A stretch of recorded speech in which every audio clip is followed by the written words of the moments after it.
Hi everyone, I'm Donna Louise and welcome to my YouTube channel for the love of puzzles. A few months ago I did my first wooden jigsaw puzzle. It was this one. It's a vintage wooden jigsaw puzzle from Wentworth. Now I kind of had two things about it that I really didn't quite enjoy. One was, well, the image. It is a vintage jigsaw puzzle, so the image was not to my taste. It wasn't so bright or vibrant, not a subject matter that truly interests me. The other thing that kind of disappointed me were, I had so much trouble with those pieces, sticking and finicky. I understand they want to make the pieces cut all wonky donkey, funky, fun like, but I had so much trouble just playing with them, fitting them in. They just stuck a lot. And I do have a bit of a shake, a tremor, so I realized that did not help the situation. I did enjoy that there were some whimsically cut pieces. That was kind of fun. But overall, not the most enjoyable experience. However, I said, you know what? I need to try to get my hands on a modern wooden jigsaw puzzle. Unfortunately, Wentworth are not easily found in New Zealand. So I didn't find a modern one from them. However, I did get this one. So sorry, this box is very reflective, so I'm gonna hold it at a funny angle. This is a wooden jigsaw puzzle from Puzzle Master. Now, it's new, modern, very bright, vibrant image. However, what would you call this type of image? Is it a mosaic, a pattern? I'm not sure how I would enjoy doing just a general jigsaw puzzle with this type of image on it. Meaning that, like, obviously it's an owl, but the way it's colored is not true to the owl. And not just that, it's patterned, you know, it's mosaic. It's got a lot of stuff going on, very busy. So it's in the shape of an owl. It does have some whimsically cut pieces. There's animals and there's also like leaves and a tree, and I saw some mushrooms. On the back, it does show the various other animals in this collection. There were only a few available in store when I went, so I picked the owl because that was the one I preferred. But they have like a ram, a unicorn. The unicorn does look beautiful. A monkey, I would have gotten the monkey for sure. It says that the pieces are laser cut and a unique shape that interlocks precisely to create the overall design. It's about 30 centimeters by 22 centimeters, so not big, not super big. It's made from quality, environmentally friendly plywood. It is 130 pieces. The Wentworth one was 140 pieces. Now, the thing is, I had already opened this up and started to build it and do the video, and I had to stop. Why? Because two of the pieces were broken. They were split. So from what I understand, even with the Wentworth one, it's like 2 layers of plywood that are stuck together and then the picture is on top of that. Well, the Wentworth, I will admit, I didn't have a single broken piece, and that's an old puzzle. But the brand new one had 2 pieces that had split and separated. Not the biggest deal, at least for me, because my husband just glued them back together. If there would have been a lot more though, I would have taken it back to the store and I would not have been impressed. But it just goes to show maybe not the same quality as a Wentworth. Was it just a fluke? Do wooden pieces in jigsaw puzzles tend to come apart? Why don't they make it just a solid piece? Like why? I guess it's just cheaper, probably to buy cheaper plywood and glue it together. I don't know. I'm asking a lot of questions. I have no answers, but if you have the answers, leave them in below. So I'm gonna try this modern one and see how we go. I don't know. I don't want to be biased, but 2 pieces already kind of split. It looks a little tricky. Yeah, I'm not sure how I feel. It was the best I could find. So for the love of puzzles, without further ado, let's just get to building.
Well, it's done. I still don't know how I feel about wooden jigsaw puzzles, so I liked that it was bright and vibrant.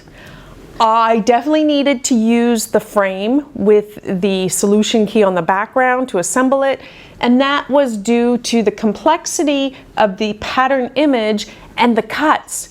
Oh my goodness, even using the little, what would you call this, the little holder with the background, I would take a piece and I wouldn't necessarily be able to find where it went, because why do they have to make the cuts so crazy? Like, why can't they make wooden jigsaw puzzles with more typical standard puzzle piece cuts? Like, some of these are just nuts. I didn't think it stuck as much as the vintage Wentworth, and I keep saying vintage specifically because I realize maybe a modern Wentworth puzzle would have smoother cuts in the wood. I think I need to try one more. I need a modern wooden jigsaw puzzle that has more of a standard image on it. This, I just got lost in the design. It was too much, and so because the pieces were just all crazy cut, I just couldn't figure it out. I had to use the background, and even at that, sometimes it took a long time. I do like that it comes with a stand, although I've knocked it a few times and the pieces go flying, so I'm not sure how long it'll stay up. I like the whimsically cut pieces. There was one, it looked maybe like a long-legged dog, and they're cute. They're always fun to discover and find and do. Why can't they make the other pieces more easy, more simply cut? It's as if, I understand the companies wanted to be different and make something different, but I find these wooden puzzles tricky. Is it just me? I know some people love wooden puzzles, but the pieces, when they stick and they don't come apart, I get so frustrated, and then I knock it and then the pieces go flying. But I'm willing to try one more time. Do you have any suggestions for me? I'm willing also to pay the shipping. If it is that I must try a modern Wentworth, I will try to order one online and I'll get it shipped in. I would just like a modern image. I don't want funky designs. I don't even want a color gradient. A color block would be fine. Just give your suggestions below. I believe there's an Australian company that makes wooden jigsaw puzzles, and I should have looked this up before recording, but this is how impromptu everything is. Is it Mr. Bob's Puzzles? I think there's Bob in the name. Maybe I should give them a try. I'm sure I'd be able to probably have them shipped over. But yeah, I don't know. I'm feeling a little deflated with these wooden jigsaw puzzles. Let me know. Leave your comments below. Do you love them? Do you hate them? Are you just indifferent to them? Is there a certain brand that I should try? I think I may have preferred this if it was more a typical coloration of an owl, not all those crazy patterns. But those wooden pieces, man. Okay. That's enough. I'm just gonna ramble now. Thank you so much for being here. I really appreciate it. For the love of puzzles, I hope you enjoy my videos. Please consider subscribing. And until next time, ciao. Ooh, I almost knocked it. Oh, this puzzle is gonna be the death of me, I swear. Okay, stay. Okay, ciao.